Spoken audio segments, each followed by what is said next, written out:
Hola amigos de 5 días, buenas noches. Señores, a mí me gusta traerles a ustedes temas que le puedan servir, y yo creo que uno de los temas que más sentimos curiosidad, y no es porque somos curiosos, sino porque necesitamos aprender cada día más de ese tema, es el tema de la energía, y principalmente de aquel concepto que se llama eficiencia energética.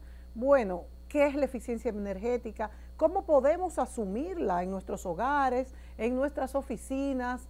Bueno, pero ¿realmente tener eficiencia energética va a reducir el costo de nuestra factura, por ejemplo? Para analizar este concepto y ver qué significa y cómo puede repercutirnos, hemos invitado hoy a un especialista en energía y es Carlos Esper. Carlos Esper es un venezolano ya radicado en nuestro país hace muchos años, ya él se siente un poco dominicano y ha venido a hablarnos justamente de eso, de eficiencia energética. Carlos, bienvenido. Caramba, muchas gracias, Mónica, por esta amable invitación que me has hecho a tu programa en 5 días y por el tema que vamos a abordar hoy en la mañana, eficiencia energética y todas las inquietudes que has tenido para conmigo.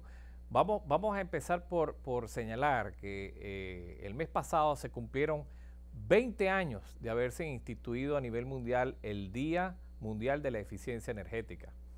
Un 5 de marzo del 98, 50 países y 350 científicos y expertos en la materia se reunieron en Viena, Austria, para conversar sobre cuál podría ser el escenario en el corto plazo de un mundo sin la energía de los combustibles fósiles.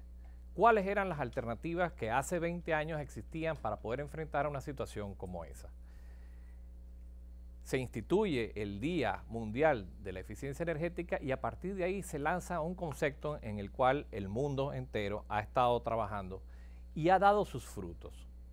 Ahora, ¿qué se entiende por eficiencia energética? Básicamente es una política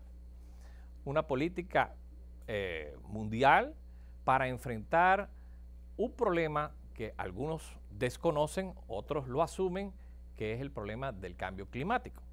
El efecto de los gases invernaderos, que se ha convertido en un tema cada vez más importante y que ha llevado a la palestra situaciones como los esfuerzos, denodados esfuerzos que hizo, por ejemplo, Al Gore, que ha sido una persona muy vinculada al tema de la defensa de un planeta verde, por procurar cambiar la matriz energética de países como la India, con éxito además.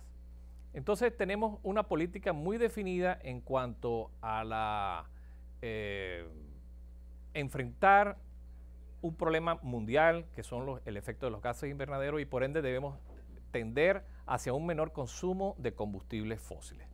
Esa es básicamente la iniciativa más importante que se pretende a través del concepto de eficiencia energética. Ahora, a lo largo de estos 20 años, Mónica, ha sido sumamente interesante los resultados que desde el punto de vista económico se han obtenido. En inversión energética, para 2016, de acuerdo a la Agencia Internacional de Energía, la inversión energética mundial fue de 1.7 millones de dólares a nivel mundial. La inversión en materia energética. Pero se registra de igual manera un 12% de reducción por ese mismo concepto con relación al año anterior. Entonces tú dices, bueno, pero ¿cómo es esto? ¿Estamos reduciendo un 12% la inversión mundial en energía? ¿Y esto lo vemos como algo bueno? Sí, porque lo curioso es que no ha habido una carestía de la oferta de energía. Sencillamente ha habido un traslado de lo que está generando esa energía. El año 2016 se verificó un 25% menos de inversión del lado de los combustibles fósiles. Pero creció por su parte todo lo que se correspondió con energías alternativas. Entonces, una cosa conlleva a la otra. Y en nuestro país, Carlos, ¿cómo estamos respecto a las energías alternativas? Tú que manejas el mercado, vamos a decir, a nivel global, ¿estamos a la par como deberíamos de estar en un país donde tenemos sol, donde tenemos viento, donde tenemos ríos? ¿Cómo vamos respecto a las energías alternativas? Las energías alternativas todavía juegan un papel muy pequeño dentro de la torta de repartición, ¿no? Estamos hablando de que todavía las energías convencionales entre gas y bunker fuel y fuel oil están alrededor del 60%. Aquí en nuestro país. Sí, un 30% del gas, otro 30% del bunker fuel, un 14% las alternativas, incluida la hidráulica. Sí. Pero sí hay un tema interesante. El año 2016, con relación al año 2000, del 2016 al 2017, las alternativas entendidas como fotovoltaica alcanzó un 5%. Las fotovoltaicas son las del sol. Son los módulos, sí, las placas solares. Las solares. Entonces se registró un 5% del PAI. Pero el año anterior había sido menos del 3%. O sea que hemos avanzado hemos crecido un 100% con relación al año anterior. Entonces, si bien es cierto, es muy pequeña la participación, pero ha sido muy importante su crecimiento. Claro. ¿Y tú crees que el gobierno está dando suficientes incentivos? Porque de hecho, tengo entendido que en cuanto a energía solar, si ponemos, por ejemplo, en nuestra casa, llenamos el techo de paneles, se nos descuenta eso de los impuestos. No de los impuestos, de la factura eléctrica. De la factura eléctrica. La factura eléctrica, la inversión. Pero la inversión sí se descuenta de los impuestos. Una cosa es la inversión y otra cosa es la generación. Claro. La ley de incentivos fiscales para el tema fotovoltaico, la 5707 del año 2007, establece hasta un 40% de retorno de la inversión realizada en cualquier sistema fotovoltaico para aquellas personas que paguen impuestos. Hasta un 40, solamente un 40. Hasta un 40. Era 75% y fue reducido. Entonces... o sea que si yo invierto 100 pesos en poner planchas de solares en mi techo, sí, de lo que se me va a devolver de esto de los impuestos un 40%. 40 pesos. Solamente. A lo largo de 3 años a razón de un tercio. No un 75 como era antes. No, eso cambió hace como 3 años ya, sí, aproximadamente. Antes sí era muy interesante meterse en el tema, pero fue... Se redujo considerablemente ese incentivo. Pero si la gente supiera que la suerte que tiene este país de tener una ley de incentivos que reconoce uno a uno el valor del kilovatio inyectado a la red, es decir, todo lo que mi sistema fotovoltaico genera durante el día y que yo inyecto como energía a la red es reconocido por la distribuidora por el mismo valor del kilovatio que yo compro posteriormente cuando hago el neteo de la energía de lo suministrado versus lo consumido. Ok, para que entendamos, Carlos, si yo ya hice esta inversión de que hablábamos, de que me costó 1,000 pesos, por ponerlo redondo, me devolvieron el 40%, o sea, me devolvieron 400 pesos en 3 años. Sí. Y de eso, si yo produzco más de lo que consumo, eso quiere decir que yo inyecto en la red nacional y eso me lo pagan. Bueno, lo que sucede, todo el tiempo estamos hablando supuestamente de un hogar, del hogar de alguien. Claro, de mi casa. Porque las empresas funcionan un poco de manera diferente.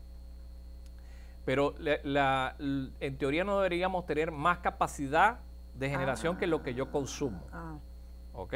Entonces, ¿qué ocurre? Si yo tengo 5 kilos en mi casa, por decirlo así, instalados, cuando yo no estoy en mi casa, lo único que está consumiendo normalmente es la nevera. Lo que estoy generando en exceso es vertido a la red. Exacto. El contador bidireccional que instala la distribuidora después que se está instalado y en funcionamiento del sistema fotovoltaico comienza a girar en sentido contrario, generando un crédito por igual valor que el kilovatio que te venden. O sea que fácilmente tú no pagas nada. Hay gente que no paga absolutamente nada. Y hay gente que le devuelven, además. Hay gente que le devuelven. Hay momentos en que podemos cruzar las curvas, porque pongamos que la gente sencillamente se fue durante un tiempo de vacaciones largo y generó suficiente crédito como para que en el mes de enero de cada año la distribuidora haga un neteo y pueda incluso devolverle a otro valor. Ya no es 1 a 1. Se le establece un descuento significativo porque la intencionalidad es que el usuario se beneficie de la energía que genera para sí mismo, no para la venta a a la red. O sea que no te lo pagan más barato. Sí, lo pagan, Te lo si no pagan me equivoco, más un 75, 60%. Pero ¿cómo quieres negocio? Porque mientras tú no lo estás usando. No desde el punto de vista de lo que pudiera servirte para la amortización de tu inversión, porque te están tumbando muchísimo el valor. Claro, claro. Pero si nos limitamos a lo que es lo que yo consumo como tal y quitármelo de la factura y ponerlo lo más próximo a cero, es extraordinario, porque te digo, muy pocos países reconocen el valor unitario, o sea, la relación uno a uno. Siempre hay un... ¿Otros países no lo hacen? No, porque otros países cobran el derecho a verter esa energía en la red, te cobran el peaje de la línea. Sí. Porque esa línea tuvo un costo de inversión. Claro, es verdad. Y tú estás transmitiendo energía por esa línea. ¿Por qué tú no me estás pagando esa línea cuando los generadores la pagan por ese peaje? Sí. Lo que pasa es que están haciendo esto para incentivar es parte del incentivo. Bueno, nos vamos a ir a la pausa, Carlos. Y yo quisiera también que tú nos hablaras, vamos a tenerte ya de invitado aquí, porque es que este tema de la energía es fundamental y todos quisiéramos aprender cómo economizar energía, cómo hacerla más eficiente, qué está pasando respecto a la energía. Y detrás de la energía viene pues el precio del petróleo. Son tantos temas que se vuelve una matriz que todos necesitamos entender. Y me gustaría saber cómo entraste tú en esto del negocio de la energía. Volvemos.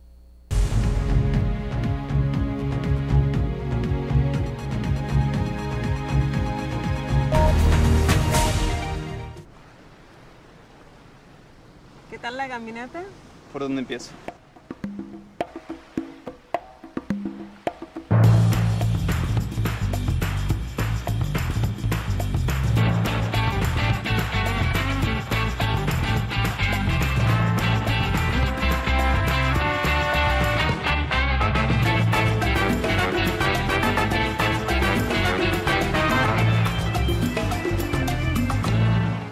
Los dominicanos.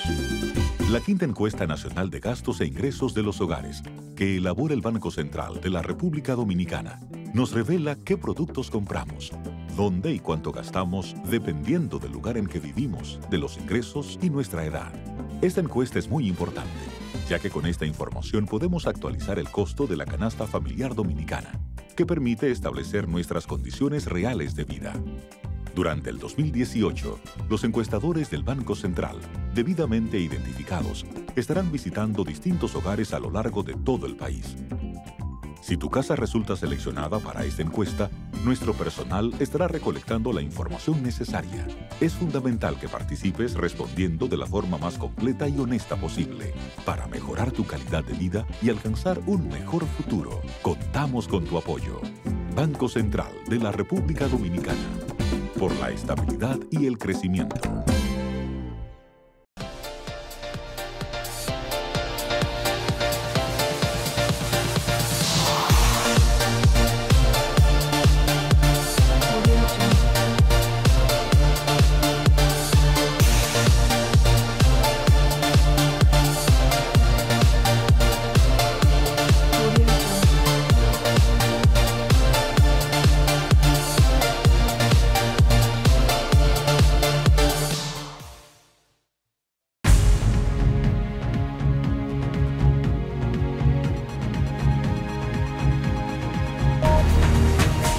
Bueno, Carlos, te preguntaba en el segmento anterior, ¿cómo te inicias tú en este mundo tan importante, competitivo y que, por ejemplo, aquí en la República Dominicana no hay tanta gente que maneje estos temas? No, supiera todo lo contrario, hay incluso una asociación nacional de empresas instaladoras de sistemas fotovoltaicos. Pero vamos a tenerle que hacer la publicidad entonces. Bien nutrida. Yo creo que hay aproximadamente como unas 130 empresas a nivel nacional. Claro, el número de empresas que realmente destacan en el negocio pudiera rondar las 8 o 9 empresas. Sin embargo, los demás no podemos minimizarlos en el sentido de que prestan un servicio en donde muchas veces la grande no llega. Entonces es sumamente útil contar con tanta gente en el país conocedora y con capacidades de poder resolver incluso problemas, no solo temas de instalación, sino problemas de mantenimiento. No, bueno, mi área siempre ha sido el tema de la energía. de hecho yo tengo un posgrado en Economía y Comercio Petrolero y tengo también uno en Negociaciones Económicas, pero el tema energético siempre ha sido un poco mi pasión. O sea que tú manejas desde el principio del petróleo hasta el final de la distribución. Sí, bueno, en el área del suministro petrolero sí. Ahora estoy más abocado al tema eléctrico, ¿no? Sí. Y en el 2012 montamos la empresa Total Solution, vinimos a República Dominicana y tuvimos la gran suerte que en el 2013 instalamos el piloto del banco de reserva en el sistema fotovoltaico. Fue el primer piloto de Total Solution y después seguimos haciendo otras oficinas. Y ahí sigue estando ahí en la Luperón, frente al Ministerio de Turismo, casualmente. Sí. Patrocinador nuestro, ¿verdad? Sí. Entonces, en aquella época habían muchos menos compañías en este tema, en este ámbito, y también era mucho más costoso el kilovatio. Hoy es sumamente competitivo y realmente la gente tiene unos precios en el mercado fantásticos para poder iniciarse en la ejecución de un proyecto que puede ahorrarles cantidades ingentes de recursos. Sobre todo la pequeña y mediana industria debería pensar en si tiene el espacio, la cubierta, la superficie, procurarse levantamientos de empresas que le permitan saber cuánto van a poder ahorrar de esa factura mensual, porque la energía es un costo muy importante mensual dentro de cualquier empresa. Sí, Carlos, pero tú en el primer segmento hablabas que no es el mismo tratamiento para tu hogar que para una empresa. Entonces, ¿cuál es la diferencia? Y también, ¿hasta qué punto es rentable? Porque ya nada más te quitan el 40% del costo de este sistema. ¿Cuánto tenemos que pasar para que se pague la inversión? No, la ley es la misma. Lo que pasa es que, ¿por qué hago la distinción entre una casa y una empresa? Porque muchísimos hogares están exentos o no pagan suficientes impuestos como para poder resarcirse en esos 3 años de la devolución íntegra que da el incentivo. Mientras que una empresa, de alguna manera, siempre le van a cuadrar los números. Siempre va a ser posiblemente más lo que paga que lo que va a recibir de incentivo y por ende le viene muy bien, porque no es que le devuelven, sino que deja de pagar. Deja de pagar. Es un mecanismo todavía mucho más efectivo. No es devolución, sino... Deja de pagar en impuestos. Y si es un hogar, entonces eso sería en la declaración personal que hacen las personas que viven en la casa. Sí, es del sitio donde está ubicado el sistema. ¿Y quién sería el propietario de esa vivienda? Exacto, o sea que si yo soy la propietaria de una vivienda, esa devolución va a ser en mis impuestos que yo haga a nivel personal. Y si es un empleado también, ¿le cuenta? En lo que le descuentan. Si el empleado es el que compró el sistema, sí. Sí le cuenta. Y entonces yo voy a donde mi jefe y le digo, bueno, mire, yo compré esto, de lo que usted me descuenta, yo gano 50,000 pesos mensuales. No es con el jefe. No, ¿y con quién? No tiene nada que ver con la empresa, directamente con la DGI. Pero entonces el que te descuenta es el jefe. No, hacen una retención. La empresa hace una retención. Pero por eso es que a veces no es tan eficiente como pudiera ser a nivel personal. Porque a veces la retención sencillamente cancela absolutamente todo el tributo que la persona tiene que pagar. Pero si por alguna circunstancia la retención no fuese suficiente para ese adicional que esa persona natural tuviera que ingresar a la DGI, ese excedente recibiría el incentivo fiscal que corresponde a ese 33% que le correspondería de ese año. Pero no es acumulable. Entonces, por eso digo que se hace tan complicado a nivel de persona natural. Sí, que es más fácil hacerlo con la empresa. Sí, sin embargo, no deja de ser interesantísimo de todas maneras ver cómo la factura personal, aunque el incentivo no opere suficiente o eficientemente, ver cómo la factura llega reducida a veces a niveles de cero. Claro. Dependiendo del espacio y dependiendo de la inversión. ¿En cuánto se paga? ¿En qué tiempo? Si yo soy un hogar medio, ¿cuánto consume? ¿Cuánto kilovatios? Con incentivos, 100% aplicables, estamos hablando entre 4 y 5 años. 4 y 5 años. Con incentivos. Sí. Con los incentivos. ¿Y sin los incentivos? Se te puede ir a 6 aproximadamente. Sí. ¿Y cuánto te dura la vida útil de ese equipo? Bien, en módulos fotovoltaicos hay muchísima variedad, muchísimas marcas, tienes entre 25 y 30 años de garantía. Bueno, o sea que es rentable entonces. En inversores, que es la pieza importantísima, el cerebro es el que te logra colocar la energía en la red o en la casa. estamos hablando entre 10 y 12 años, dependiendo de la marca y el modelo. O sea que esto tú lo cambias. Cuando se daña Pasados los 12 años, normalmente tienes que cambiar. Necesitarías para la vida útil total de un sistema 2 inversores. 2 inversores. Y esto te dura de entre 10 y 12 años. Las garantías son las garantías de reposición son entre 10 y 12 años. ¿Y qué, deberían durar más, ¿De qué está compuesto este sistema? ¿De estos 2 inversores para una casa normal y los paneles? No, bueno, un sistema fotovoltaico se compone de los módulos fotovoltaicos, exacto, los paneles solares, que los hay monocristalinos o policristalinos, y varían en función del tamaño, si son de 72 celdas o de 60 celdas, y de la eficiencia en función del tamaño y el bateaje que generen. Por eso se habla de precio por vatio pico instalado. El vatio pico es el que se genera durante las 5.5 horas que tengo de solarización de ese módulo desde el punto de vista eléctrico. Luego tienes los inversores, que los hay, no el inversor tradicional que está en las casas. Este es un inversor para sistema fotovoltaico que convierte la corriente continua en corriente alterna, el DC en AC. Bueno, otro también hace algo similar porque carga baterías, pero aquí no hay baterías. Normalmente nosotros no sugerimos el banco de baterías, aunque también hay inversores que son considerados híbridos que harían también la carga de batería con los paneles solares. La otra parte importantísima del sistema es la estructura, que sea de estructura de aluminio, para que tenga mucha durabilidad. Y esos serían los 3 componentes básicos de una factura de un presupuesto fotovoltaico. Algo bien importante, además de la durabilidad, que ya nos explicaste que los inversores de 10 a 12 años la garantía y el sistema te puede durar completo, las celdas y demás, 30 años, ¿no?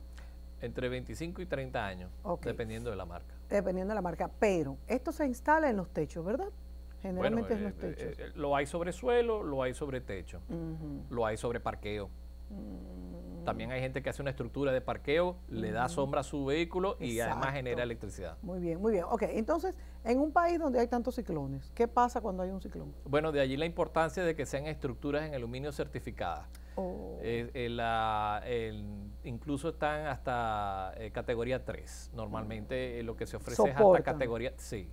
Ya después quite sus módulos. ¿Y es fácil quitarlo? Sí, son tornillos, tornillos. Se afloja. La misma empresa que se los instaló probablemente le va a hacer le va a cobrar alguna... Claro, le va a cobrar, pero no demasiado. Pues entonces te lo quita y te lo vuelve y te lo vuelve a poner, exactamente. Y protege tu inversión. Claro, por supuesto. Y hay seguro, ¿ah? Bueno. Los bancos aseguran los módulos. Sí. Bueno, ahora vivimos en un mundo que deberíamos de asegurarlo todo, pero qué caro que son los seguros, ¿verdad? Deberíamos de hacer unos cuantos programas para aprender a ver cómo se le saca el máximo a los seguros y el riesgo versus la inversión. Vámonos a la pausa, Carlos, y venimos para ver si tú nos das unos cuantos consejos de cómo eficientizar el uso de la energía en los hogares y en las empresas. Volvemos.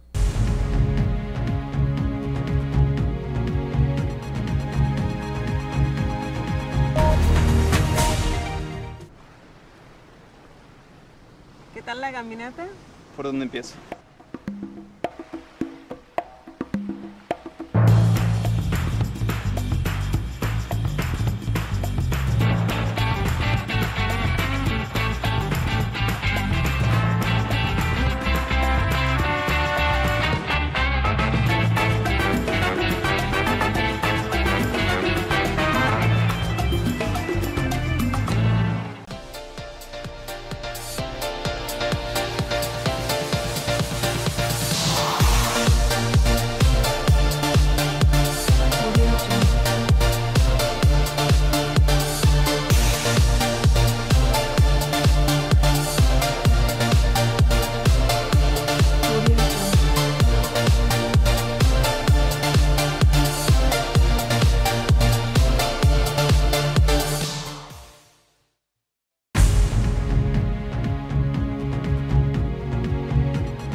Amigos, hoy hablamos con Carlos Spern sobre cómo eficientizar el uso de la energía.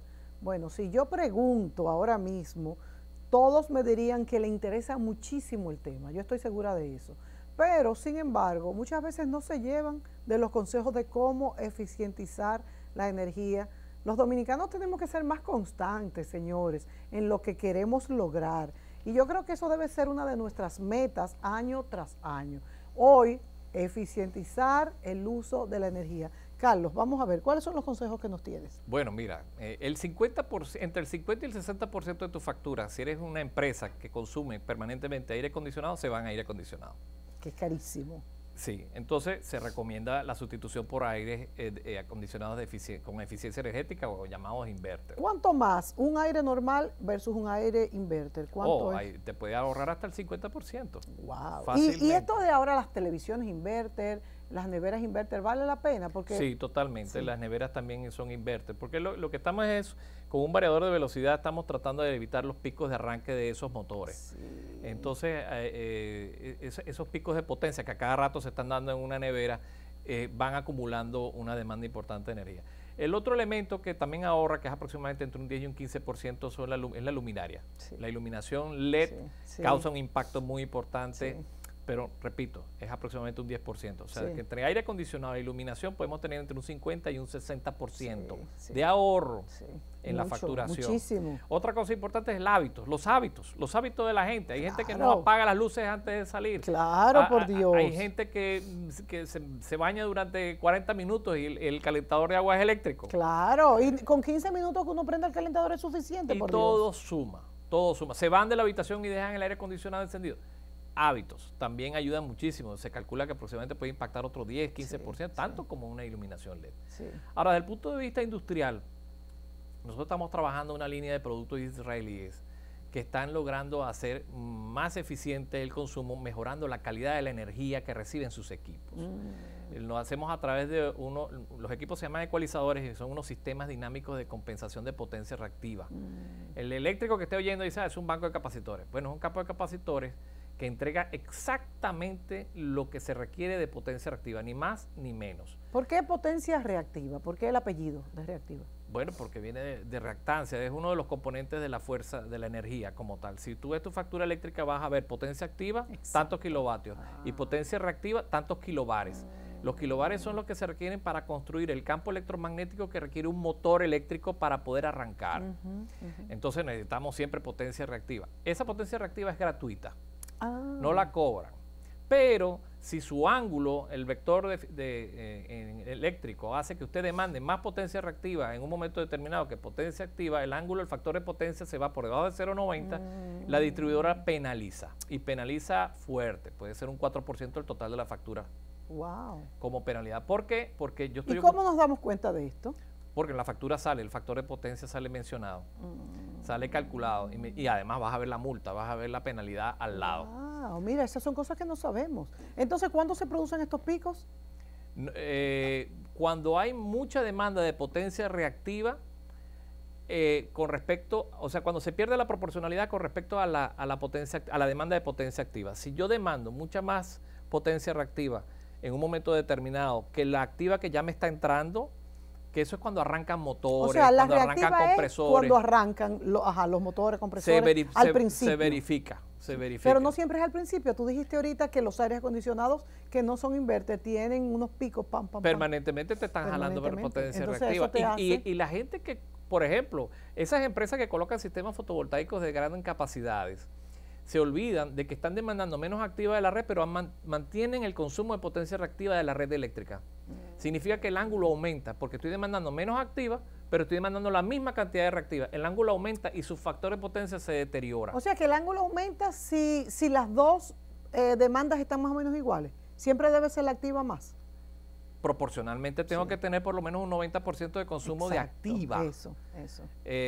No es así porque estamos hablando de una ley que no guarda relación precisamente con el 10% o sea, el 0,90 de factor de potencia no es igual al 90% del consumo de potencia activa versus el 10% que puede haber de reactiva. Bueno, yo creo que la próxima vez que Carlos venga a este programa le vamos a decir buenos días o buenas noches, profesor. Es la ley de Pitágoras, por eso no puede ser, no hay una relación proporcional. Carlos, para terminar, esto de apagar los aires, por ejemplo, ¿cuándo debemos apagar un aire acondicionado? ¿Cuando vamos a salir de la habitación o de la oficina? ¿Cuánto tiempo? Porque si son 20 minutos no vale la pena. ¿O sí vale la No, pena? lo importante es setear la temperatura a un nivel de confort. La gente exacto. lo deja en 16 grados como que si van a ver saliendo pingüinos de la Claro, habitación. claro. No va a ocurrir, eso no va a ocurrir. Sencillamente ustedes no van a apagar nunca el compresor. Y es allí donde tenemos el consumo permanente e innecesario. Ok, si lo tenemos en 21, 22, vamos a decir que incluso 22 es una temperatura confortable, y nos vamos a salir media hora de la habitación, ¿debemos apagar el aire? No, o dejarlo en- no. No, ¿verdad? No. Para porque que entonces no haya otro pico. No, va a volver, otra vez el compresor va a Claro. mantenerse operando posiblemente Claro, media hora más para claro. poder compensar la temperatura que perdió. Ok, entonces, y si vamos a salir 3 horas, ya ahí sí lo apagamos. Sí, claro, Sí. por supuesto. ¿Cuánto es el rango? Es que ¿Media hora? dependiendo de la capacidad de enfriamiento Del que equipo. tenga la unidad, normalmente en media hora, en 20 minutos ya tú tienes una habitación fría. Sí. Entonces, ¿para qué vas a dejarlo prendido si te vas más de media hora fuera de la habitación? Exactamente, o sea No que tiene media sentido. hora sería el rango. Bueno, Carlos, muchísimas gracias. Vamos a requerir aquí que tú mismo pues identifiques todas estas preguntas que la gente te hace en la calle, y es necesario que ustedes las conozcan, amigos, para que sepan cuándo gastan más energía, qué cambiar en su casa, cuando se queman también por picos de voltajes, pues aparatos eléctricos, qué hacer, cuándo poner un protector de voltaje a un aparato, de manera que te vamos a pedir que vengas de vez en cuando aquí a 5 días para que nos des esos consejos, y ustedes, amigos, pueden escribirnos también para pues darnos sus preguntas, que Carlos les responderá con mucho agrado. Buenas noches y hasta mañana.